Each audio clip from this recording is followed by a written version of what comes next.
I never thought I'd be the guy telling this story, but here I am, trying to make sense of the mess that's become my life. It's been a few weeks since I found out my wife cheated on me with my best friend, and honestly, I still wake up with a knot in my stomach. The worst part isn't just the betrayal itself, it's that I didn't see it coming, not really. There were little signs, small red flags I brushed off or explained away at the time, but now they feel like warning signals I ignored on purpose. It started when I noticed her phone buzzing more than usual. She'd get these quick texts, laugh softly, and then slip her phone into her purse like it was a secret code. I'd catch her glancing at her phone when she thought I wasn't looking, little flicks of her eyes, a nervous twitch when she'd see a message from Josh, or whoever it was. But I told myself she was just close to her coworker, that everyone texts at odd hours now. I didn't want to see what I didn't want to see. Still, there was this strain, feeling like a nagging voice in my head. I kept noticing her avoiding certain conversations, her eyes darting away when I asked about her plans. She said she was working late or meeting up with friends I never heard her mention before. I'd ask questions and she'd brush it off, her smile tight and rehearsed. Deep down, I knew something was off, but I pushed it aside, convinced I was just paranoid. Then, the night I found the emails.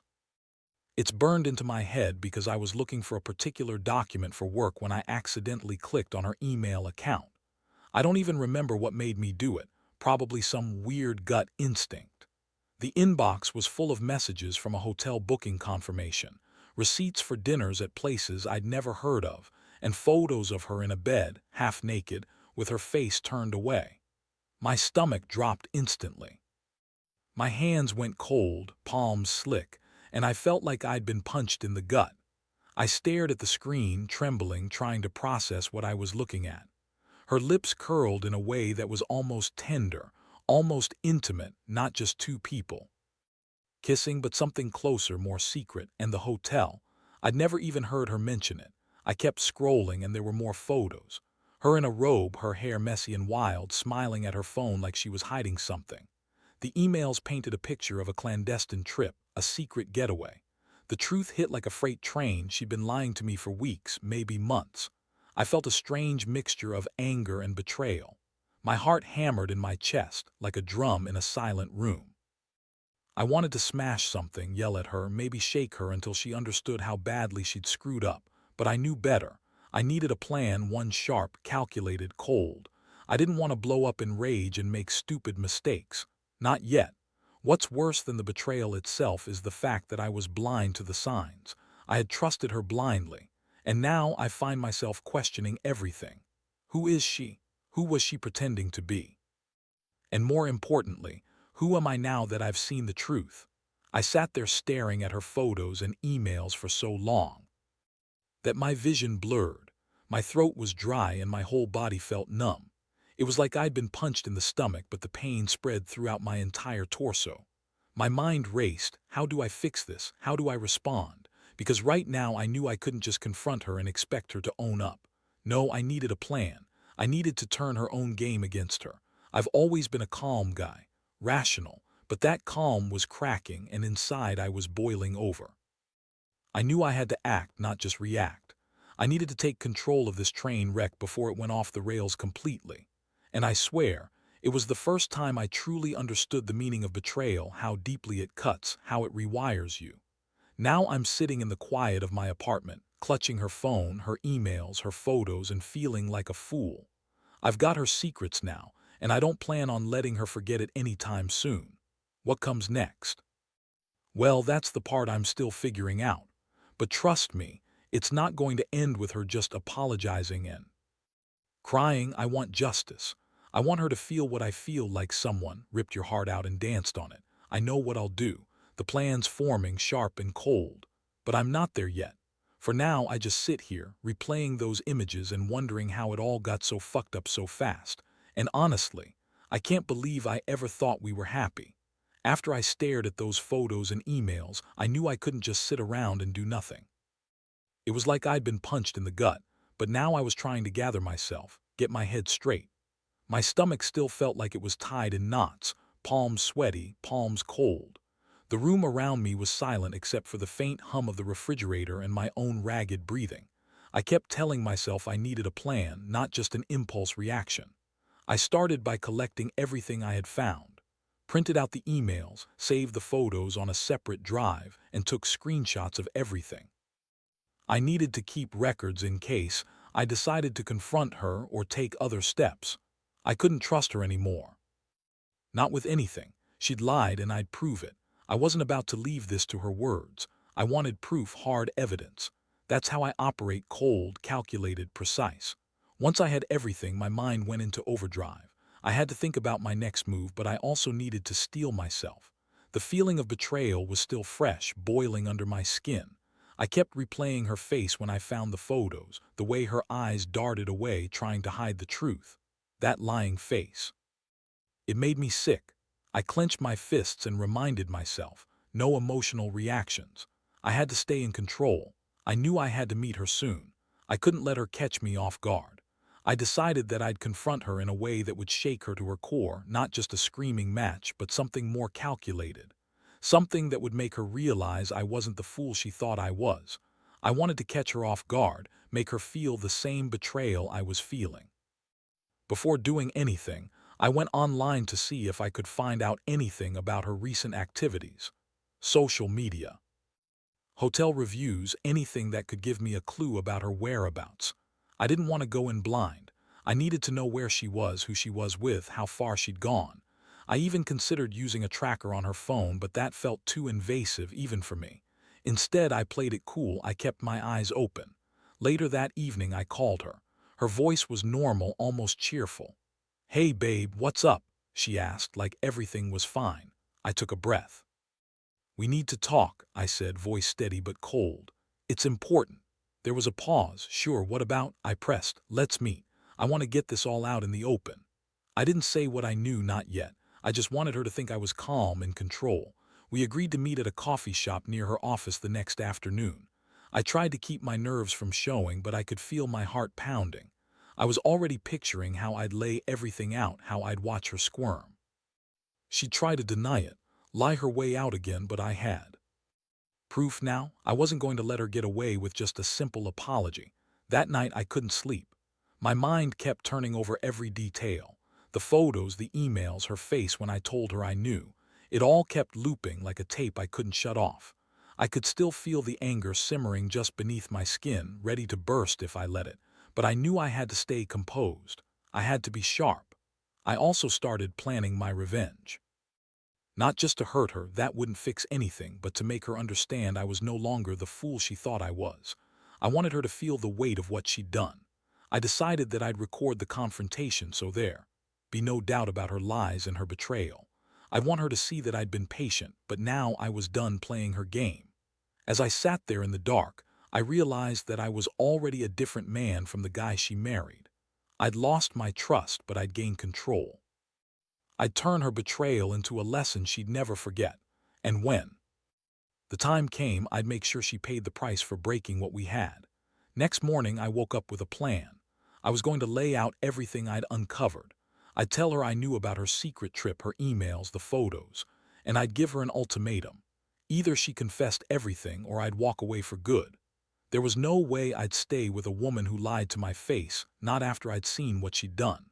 When I arrived at the coffee shop, I saw her sitting there, nervously checking her phone. I sat down across from her, my face expressionless. She looked up, trying to hide her nervousness, but I could see it in her eyes. I gently placed the folder I carried on the table. "Let's talk," I said softly but with a firmness in my voice. "I know everything." I watched her eyes flicker, the instant recognition of what I was holding sinking in. Her face drained of color, but she quickly masked it with a strained smile. "What are you talking about?" she asked, voice trembling just enough to give her away. I leaned forward, my fists clenched on the table. "Don't play innocent with me. I found your emails, your photos, the hotel receipts, the secret trip. How long has this been going on?" My voice was steady, but inside I was boiling. I could feel my heart hammering so loud I was surprised she couldn't hear it. She blinked rapidly, trying to regain composure. "It's not what you think," she mumbled, avoiding eye contact. "It was just a stupid mistake. We only kissed, I swear. Nothing else happened." I shook my head slowly, my stomach twisting. "That's what she told you, huh? Only kissed. Funny because those photos say otherwise, and the emails, they don't exactly scream just a kiss, do they? I laid the folder flat on the table, sliding over the screenshots and receipts. I want the truth now, no more lies.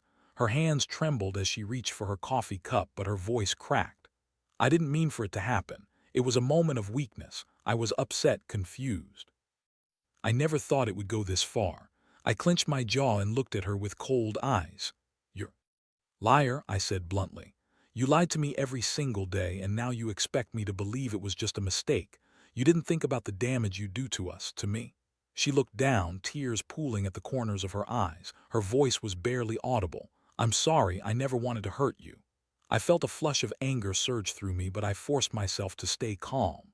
"Sorry doesn't cut it anymore. You broke my trust, and I can't just forget it. Not after what I found out. I need time to think, a lot of it, and I need to make sure you understand what you've done." She looked up, pleading. "Can't we work this out, please? I love you. I didn't think it was that serious." That made my stomach churn. Love, this wasn't love. It was betrayal dressed up as something else. I pushed away from the table, feeling the weight of everything crashing down. "I need space. Don't call me, don't come near me until I figure out what I want to do. We're done for now." As I turned to leave, she reached out, grabbing my arm. "Please don't leave like this. We can fix it. I'll do whatever it takes." I looked down at her trembling hand and then back at her face, a face I once trusted, now tarnished beyond recognition. "You had your chance to be honest. You chose lies instead. Don't contact me again until I say so." I pulled my arm free and walked out, feeling a strange mix of relief and rage. The drive home was a blur. My hands were tight on the wheel, knuckles white, each bump in the road a reminder of the chaos inside me. I could feel the adrenaline pounding through my veins. I had the proof, and now I knew what I had to do. I'd planned this moment carefully. I wouldn't just let her get away with it. Not this time. Back at the apartment, I poured myself a drink, though I knew I shouldn't. I sat on the couch, staring at the photos on my phone, replaying her face when I confronted her. There was a sick satisfaction in finally seeing her caught, but it didn't erase the hurt. Not even close. A part of me wanted to confront her again, to demand she come clean, but I knew that's not what I needed right now. I needed to be smart. I'd gather more evidence, build a case. I'd make her see that I wasn't some naive guy anymore, that I could destroy her lies piece by piece. I also started thinking about my next move, how I was going to turn this around. She thought she'd gotten away with it, that she could lie and I'd never find out. Well, I was about to show her just how wrong she was. I decided I'd set a trap, catch her in the act again if she tried to lie her way out of this one. For now, I just sat there, feeling the weight of the betrayal pressing down on me. The pain was sharp, but beneath it, a small flicker of determination was burning. I'd come out of this smarter, stronger, and with a plan to make her regret what she'd done. It was only a matter of time before she realized she'd messed with the wrong man. And as I sat in the dark, I knew one thing: I was done being the victim. The revenge was coming, and I was going to deliver it in a way she'd never see coming. The next few days were a blur of planning and trying to keep my head clear. Every time I thought about her, I felt a mixture of disgust and resolve. I knew I had to be methodical about this. Reacting impulsively wouldn't fix anything. It would only make me look desperate, and I wasn't about to give her that satisfaction. No, I needed to be cold, precise, and above all, in control. I spent hours researching how to gather more evidence without tipping her off. I bought a cheap voice recorder and a couple of discreet cameras, just in case I needed to catch her in the act again. I knew she'd try to cover her tracks, but I also knew her habits. She liked to go out to the same coffee shop, her gym, the same office building. I started to map her routines, marking her usual times and places. I didn't want to miss a chance. I also reached out to a private investigator I knew just to get some tips. He told me how to set up a sting, how to record conversations legally, and how to keep myself safe. I wasn't planning on going full vigilante, but I had to be prepared for anything. I wasn't going to let her walk all over me anymore. Meanwhile, she kept trying to contact me. Texts, calls, even a few tears in her voice. I ignored most of them, but I made sure to keep a mental note of everything she said. I wanted to see if she was trying to manipulate me or if she genuinely was trying to make amends. Honestly, I didn't buy it. To me, it just sounded like damage control. One evening, she showed up at my door unexpectedly. I didn't answer at first, but I could see her through the peephole, her face anxious, her eyes swollen. Finally, I opened the door just enough to speak. "What do you want?" She looked desperate. "Please, just let me explain. I know I messed up, but I love you. I want to fix this. I swear I do." Her voice cracked and she looked like she was about to break apart. I didn't say anything, just stared at her. "You lied to me, cheated on me, and then you come here begging for forgiveness. Sorry, but I'm not that naive anymore." She stepped closer, tears streaming down her cheeks. "I didn't mean for it to happen. It was a mistake. I was stupid. I swear I'll do anything to make it right." I felt my stomach tight. The last thing I wanted was to get into some emotional mess, but I also knew I had to keep her talking, get her to slip up again. "Anything? You sure about that?" I asked, voice low. "Because I've got enough proof to destroy whatever little image you're trying to hold on to, and I will if I have to." She looked at me, trembling. "Please, just give me a chance to explain. Let's talk like adults." I stepped back, crossing my arms. "No, not now, not anymore. I need time to think. Don't come near me again unless you want to see how serious I am." She hesitated, eyes pleading, then finally backed away. "Fine, but I'm here if you change your mind." As soon as she was gone, I shut the door and leaned against it. My mind was racing. I'd planted listening devices in my apartment just in case she came back. I knew she'd try to manipulate me, to spin her lies differently. I'd already seen how convincing she could be. That night, I sat in the dark, going over my plan. I had the evidence, the recordings, and the knowledge of her routines. The next step was to make her believe I was completely unaware, to catch her in the act again. I wanted her to feel the same sense of betrayal I had, amplified 100 times. I knew I couldn't just confront her outright anymore. That'd be too obvious. Instead, I decided I'd set a trap. I'd leave a little more evidence in the apartment, a note, maybe a hidden camera pointing at the door, and wait.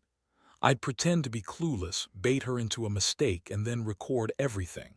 That would be my ace. I also made arrangements to meet with the private investigator again, just to get some last-minute tips. He told me how to make sure everything looked natural, how to keep my emotions in check, and when to strike. I was ready. Or as ready as I could be. The feeling inside me was a strange mix of anticipation and rage. I didn't want her to get away with this. I wasn't going to let her erase the damage she'd done. She thought she could lie her way out of it, but I was about to show her just how serious I was. As I sat there in the dark, I finally felt a small spark of clarity. I'd been betrayed, yes, but I'd turned that pain into my weapon. She'd regret messing with me. That much I knew for sure. And when the time came, she'd wish she'd never crossed me. The game was on, and I'd make sure I won. The day of my plan finally arrived. I woke up early, feeling a mixture of adrenaline and cold determination. Everything was set. The hidden camera was in place, the voice recorder was ready, and I had my phone on standby for live updates. I'd spent the last few days meticulously orchestrating this moment, knowing that once she walked into that trap, there would be no turning back. I made sure to leave some subtle signs that I was clueless, like a loose piece of paper on the kitchen counter with a random number, just enough to make her think I didn't suspect anything. I also left a small, unimportant note on the fridge just to keep her complacent. My goal was to catch her off guard, let her slip up, and record her every word. The doorbell rang just after noon. My heart jumped, but I kept my face blank. I opened the door, and there she was, looking nervous but trying to appear composed. Her eyes darted around and she fidgeted with her purse. I welcomed her in with a calm nod, trying to hide the surge of hostility inside. "Hi," she said, softly tentative. "Hey," I replied, voice steady. "Let's sit down, we need to have a serious talk." She nodded and we sat on opposite sides of the living room. Silence stretched for a beat before I finally broke it. "I want you to tell me everything. No more lies, just the truth." She looked down, taking a shaky breath. "I didn't mean for it to happen. I was upset, confused. It was stupid, a mistake. I swear I love you and I want this." I reached into my pocket, pulling out the small recorder I'd hidden earlier. I pressed a button discreetly, the small beep confirming it was live. "You're lying again," I said quietly. "I already know the truth and I've got proof." I slid the phone across the table, showing her the recordings and photos. Her eyes widened in shock. You found all that? Yeah, and I want to hear it from you. What the hell were you thinking? She looked down, tears welling up again. It was a moment of weakness. It didn't mean anything, I swear. You swear that kissing a guy in a hotel room didn't mean anything. That's bullshit, I snapped. You lied to me for months, lied about where you were, who you were with, and now you want me to forgive that. Her shoulders sagged. Please no, don't do this. I'm sorry, I really am. Her voice cracked and her eyes pleaded for my mercy. I felt a wave of anger rising. It was like a dam breaking. I slammed my hand on the table, making her jump. Sorry doesn't cut it anymore. You think I'm just going to forget everything because you say sorry? You destroyed my trust and I want revenge, not in some childish way, but enough to make you regret ever crossing me. She looked at me, trembling, trying to speak, but no words came out. I've been planning this, I continued, voice cold. I want you to feel what I felt, to see what you've done, so I've got a few surprises for you. I reached into my pocket, pulling out another device, a small camera I'd hidden earlier. This is just the beginning. Everything you say now is being recorded, and I guarantee once I'm done you'll understand how serious I am. Her face drained of color. Please don't do this. I didn't mean for it to get this far. I love you. Love? I scoffed. Love doesn't lie, cheat, or betray someone you supposedly care about. This isn't love. It's selfishness, pure and simple, and I'm done trusting you. I took a deep breath, trying to steady my voice. I want you out of here. Pack your things and leave. I'll call a lawyer if I have to, because I'm not coming back from this, not ever. Her eyes darted around, her composure breaking apart. You're making a mistake. We can fix this. No, I cut her off sharply. There's nothing to fix. You chose your path and I'm choosing mine. You had your chance and it's over. Without another word, I reached for my phone, ready to record her final words. She looked at me, defeated, tears streaming down her cheeks. Please give me a second chance.